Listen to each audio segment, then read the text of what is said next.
Shalom Ouvracha. On peut penser que être un chassid, eh bien, c'est un héritage. On devient un chassid parce qu'on est chassid, parce que notre ascendance est celle d'une illustre lignée chassidique, parce qu'on a eu le mérite de rencontrer le rabbi, et aussi parce qu'on a été très imprégné de l'étude de la chassidoute. Mais parfois on devient chassid parce que c'est une évidence qui s'impose à nous. L'histoire que je vais vous raconter en est une parfaite illustration. Un jour, un chassid, qui était chaliard du rabbi dans un pays d'Amérique du Sud, l'histoire ne dit pas où, eh bien, décida d'organiser un farmanyan, une réunion chassidique, dans laquelle chaque juif peut se souhaiter un chaleureux lechaïm et bien plus encore. Et durant cette réunion, eh bien, ce chassid t'a absolument raconté l'histoire suivante. Il dit voilà, c'est une histoire qui s'est passée il y a de longues années en arrière. Et c'est l'histoire malheureusement tragique d'un jeune garçon. Un garçon qui était encore un enfant, autour de l'âge de 9 ans. Et ses parents se trouvaient dans la salle d'attente d'un médecin. Et ils attendaient avec impatience d'être reçus par ce médecin. Et l'attente fut longue, parce que les résultats des examens de cet enfant, eh bien, étaient attendus avec la plus grande impatience. De ces résultats dépendait l'avenir de l'enfant et de toute une famille. Alors les parents, eh bien, essayaient de ronger leurs freins dans la salle d'attente en essayant de maintenir un espoir ferme, tenu, lorsque le médecin ouvrit la porte, le visage grave, et fit rentrer ses deux parents. De longues minutes s'écoula sans que le médecin ne pût prononcer un seul mot. Les pensées s'embrouillaient un petit peu dans sa tête. Il se disait que finalement, comment il pouvait annoncer la nouvelle à ses parents? Une nouvelle aussi terrible, aussi irréversible, et donc aussi dramatique. Et puis il prit son courage à deux mains, et c'est aussi ça être un médecin. Il dit à ses deux parents, écoutez, pendant 6 mois, vous vous êtes battus, vous avez fait tout ce que vous avez pu pour essayer de donner tout ce que vous pouviez et plus encore à votre enfant. Lui apporter le traitement le plus efficace, sans compter ni vos efforts ni votre argent. De mon côté, toute mon équipe a fait bien plus que ce qu'elle pensait pouvoir faire. On a essayé d'apporter toutes nos compétences, toute notre énergie, tout notre temps. Mais hélas, je dois vous dire que malgré tous ces efforts, de part et d'autre, nous ne pouvons plus rien faire pour essayer de sauver votre enfant. Ces mots terribles qui résonnaient comme une onde de choc dans la tête de chacun de ces deux parents, eh bien, eurent un seul et unique effet, de réveiller des forces insoupçonnées. Le père quitta le bureau du médecin avec son épouse et décida de ne pas en rester là. Au niveau médical, tout avait été essayé. Les examens, les traitements, les visites chez les plus grands spécialistes. Tout avait été essayé. Et certains de ces traitements, certains de ces efforts avaient permis à l'enfant de prolonger un petit peu ses jours. Mais le père dit à sa mère, à sa femme, à la mère de l'enfant, écoute, il est peut-être temps pour nous bien de voyager. Ça fait déjà maintenant un an et demi qu'on pense jour et nuit au traitement de cet enfant, à le sauver. Peut-être qu'il est temps que, puisqu'on n'a plus rien à faire au niveau médical, eh bien, qu'on voyage, qu'on essaye peut-être d'atténuer ses souffrances, puisque tous les médecins nous disent qu'il est sur la fin.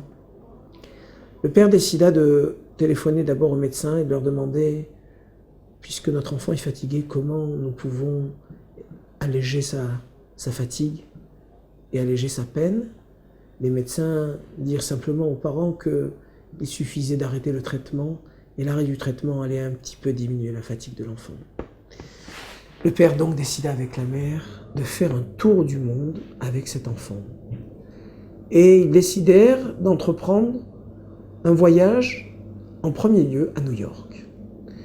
Une fois arrivés à New York, à l'aéroport, très vite ils décidèrent d'aller comme tout touriste qui se respecte, eh bien d'aller à Manhattan, de visiter le cœur battant de New York.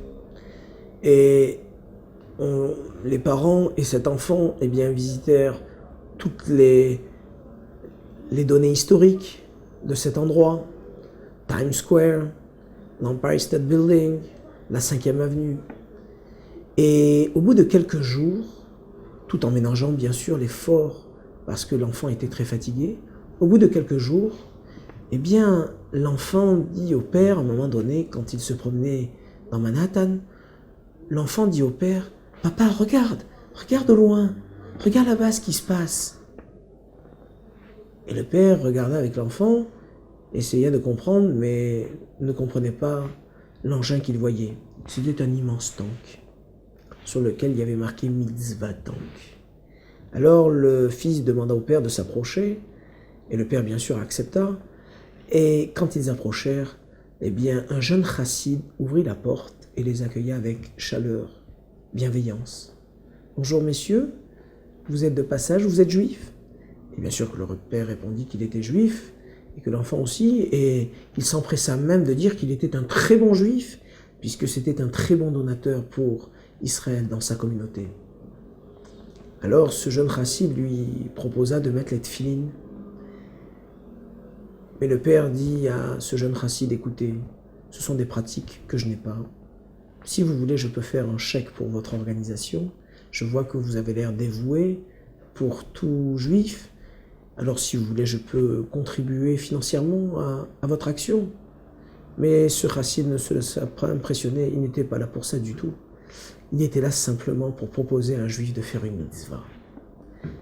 Et très vite, il lui répondit que ce qui l'intéressait, c'était simplement lui mettre les tefilines.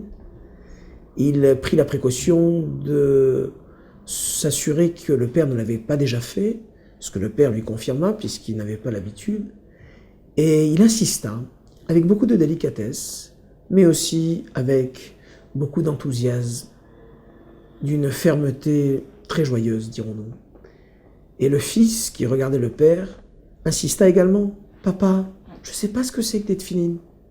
Ça ne te dérange pas de les mettre ?» Alors le père, à la fois gêné mais peiné, décida de faire plaisir à son fils et de lui dire « Ok, pour toi, je vais les mettre. » Et voilà le père entrait dans ce tank, les tefilines sur le bras, en train de réciter Shema Israël. Et tout d'un coup, la maman qui s'approche également, qui regarde cette scène, assez émue. Et une fois que les tefilines, eh bien, s'enlèvent du bras du père, le père éclate en sanglots. Le père ne peut plus retenir son émotion et décide d'ouvrir un petit peu son cœur, comme si une nouvelle force l'avait pénétré, mais en même temps une nouvelle confiance lui avait été redonnée. Et il décida de raconter à ce jeune chassid, eh bien, toute sa mésaventure, tout ce drame qu'il vivait depuis déjà trop longtemps. Et il dit à ce chassid, vous savez, ce n'est pas vraiment un voyage d'agrément. On n'est pas là pour faire du tourisme pour du tourisme. On est là pour essayer de faire un petit peu oublier à notre fils toutes les souffrances qu'il a endurées ces derniers mois. Il décida de faire sortir l'enfant du temple et de raconter dans les détails ce que les médecins, malheureusement, lui promettaient. Alors ce chassid fut très sensible à ces mots de ce papa brisé. Il lui proposa tout simplement, eh bien, de tout faire pour essayer de lui obtenir une entrevue avec le tzaddik qui se trouvait à New York, le rabbi de Lubavitch. Et bien sûr que ce père ne comprit pas le lien entre son drame et cette éventuelle entrevue. Et ce chassid lui dit, écoutez, Là où les pouvoirs de la médecine s'arrêtent, parfois les pouvoirs du tzaddik commencent. Alors laissez faire, et peut-être que le rabbi pourra vous venir en aide. Donnez-moi juste votre numéro de téléphone à l'hôtel, et je me charge de faire le reste. Mais le père était très tenace, paraissait pas touché par ce qu'il venait d'entendre. Et il dit à ce jeune chassid qu'il était très touché de voir à combien il voulait l'aider, mais que finalement, plus rien ne servait à rien. Et sur ces entrefaits, son épouse rentra dans le tank, et lorsqu'elle entendit l'abnégation de ce chassid, elle dit à son mari finalement, on ne paie rien de laisser notre numéro de téléphone à l'hôtel. Et c'est ce qu'il fut fait. On laissa le numéro de téléphone, et le soir même, ce chassid téléphona à cette famille. Et il leur demanda de venir dans 1h30, car dans 1h30, le rabbi était prêt à les accueillir et à s'entretenir avec eux. Bien sûr, cette famille, le père, la mère, l'enfant, se pressèrent pour comprendre l'étrangeté de la situation. Qui était cet homme? Que pouvait-il faire face à une situation aussi désespérée? Le rabbi les accueilla comme il accueille chacun, avec bienveillance. Il les fit entrer, et très vite le papa et la maman éclatèrent en sanglots, racontèrent chacun à leur tour ce qu'il se passait, bien qu'ils aient pris déjà la précaution de mettre sur un bout de papier l'objet de leur visite. Alors le rabbi eut ce geste, pour le moins inattendu. Il se leva de sa chaise, s'approcha près de l'enfant, scruta son buste, et revint et dit aux parents, « Non, ici, là, je ne vois rien. Sur le buste de votre enfant, je ne vois rien. Peut-être juste ici, là, au niveau du haut de l'épaule gauche, je vois une tache, mais cette tache, elle est simplement due à l'absorption de nourriture non cachère. Et si vous prenez la décision de ne plus manger taref, de ne manger que cachère, eh bien même cette tache-là disparaîtra. En dehors de ça, sinon, sur le buste de votre enfant, je ne vois absolument rien. » Les parents se regardèrent l'un et l'autre, totalement incrédules et très surpris. Et le rabbi leur dit que tout irait bien et que bientôt il donnerait de bonnes nouvelles, à condition de manger cachère, et proposa au père de mettre les tefilines. Lorsque le père et la mère furent sortis du bureau du rabbi avec leur enfant, le père laissa éclater sa colère. « Qu'est-ce qu'on a à faire ici? Qu'est-ce que cet homme est venu nous raconter ?» Très vite, le chassid essaya de les retrouver pour leur demander la teneur de l'entrevue, et le père décida, avec une colère non retenue, de raconter tout ce que le rabbi avait dit. Et très vite, il dit à sa femme, « Viens, partons et quittons ces fous. » Et voilà que le père et la mère partirent comme ça, sans laisser plus de traces, et le chassid le laissait dans sa perplexité. 15 jours passèrent, quand un beau matin, ce chassid, ce jeune chassid, qui était dans le quartier général du 770 du rabbi, fut appelé.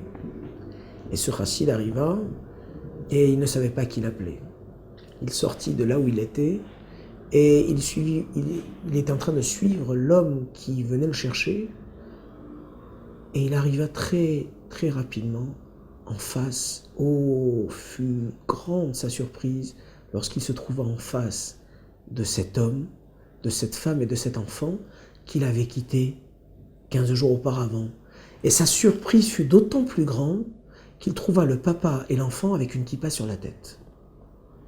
Et le père le regarda avec beaucoup de tendresse et lui dit, « Oui, je comprends que vous ne comprenez pas. Laissez-moi vous expliquer et d'abord laissez-moi vous embrasser. » Et il prit comme ça le jeune chassid et l'étreigna avec une force incommensurable. Et ce papa se mit à la fois à rire et à pleurer et de dire au chassid, « Je vais tout vous expliquer. Lorsque nous sommes partis il y a 15 jours, je vous rappelais que j'étais très en colère. Nous sommes rentrés à la maison Et ma femme avait les mots du rabbi qui résonnaient dans sa tête. Et me dit, tu sais, qu'est-ce qu'on perd? Le rabbi a dit qu'il avait plus rien. Qu'est-ce qu'on perd? D'aller refaire des examens. Alors je dois vous dire la vérité, que j'ai traité ma femme de folle. J'ai pensé qu'elle était elle aussi complètement sous l'emprise d'une drogue, d'une secte, Dieu préserve. Et je lui ai dit d'arrêter ce cinéma. Ce n'était pas un jeu, c'était un drame qu'on vivait. Alors ma femme me dit, avec beaucoup d'insistance, que oui, il faudrait sans doute pratiquer des derniers examens. On n'était plus à quelques examens près, avec tout ce qui s'était passé. Alors pour soulager la peine de ma femme, et surtout pour ne pas briser le dernier espoir qui la maintenait en vie, j'ai décidé de lui faire plaisir. On retourna faire des examens, et les examens, aux surprises, donnèrent des résultats totalement inattendus. Lorsque ces examens furent terminés, eh bien, le médecin qui les avait fait passer poussa la porte de son cabinet de radiologie avec beaucoup de furie et il nous dit à mon épouse et moi-même, mais dites-moi, ce dossier médical que vous m'avez apporté, ça doit être le dossier médical du frère jumeau de votre enfant. Je viens effectivement de faire passer les derniers examens et votre enfant n'a absolument rien. C'est d'un autre enfant qu'il s'agit. Et là, dit cet homme à ce chassid, je dois vous avouer que j'étais au bord de l'évanouissement. J'ai regardé mon épouse, et elle m'a regardé, et on n'en croyait ni nos yeux ni nos oreilles. On a fait répéter ce médecin plusieurs fois, on lui a demandé de regarder, de visualiser ses radios, et il nous a effectivement démontré qu'il n'y avait plus rien, eh bien, dans le corps de notre enfant. Pas la moindre trace de tumeur. Et c'est la raison pour laquelle j'ai décidé avec mon épouse de revenir ici pour vous demander pardon et pour demander pardon au rabbi. Et cet homme qui raconte cette histoire, rappelez-vous, ce chaliar en Amérique du Sud, conclut son récit en disant « Et si vous voulez savoir qu'est-ce qu'est devenu ce jeune garçon, c'est moi. » Ce jeune garçon dont je viens de vous raconter l'histoire, c'est moi-même, dit ce jeune chaliar. Effectivement, il termina l'histoire en disant que sa famille avait fait une telle teshuva qu'ils avaient pris l'engagement de devenir des chassidim, attachés au rabbi, en étudiant avec beaucoup de joie et de ferveur la chassidoute, en essayant de diffuser l'amour du prochain autour d'eux avec beaucoup d'abnégation. Et c'est la raison pour laquelle j'ai aussi accepté de prendre cette shlichut, de venir ici dans cette ville et d'aider tous mes frères juifs. Au-delà de ce récit extraordinaire, dans le sens où il ne l'est pas, on apprend quelque chose de fabuleux, d'extraordinaire également. L'enseignement, c'est que parfois, on est loin d'imaginer ce que notre destin peut nous réserver, mais du côté du bien. Car, si on réfléchit un petit peu, rien ne prédestinait cette famille, non seulement à venir à New York, non seulement à faire en sorte que cet enfant survive, il est aujourd'hui en parfaite santé, Baruch Hashem, mais en plus à devenir des chassidim, et encore moins à devenir un chaliar. Cet homme, aujourd'hui, rayonne autour de lui, et il rapproche des dizaines, des centaines de personnes, eh bien, à l'enseignement de la Torah, à l'étude de la Torah, et aux mitzvot, aux bonnes actions.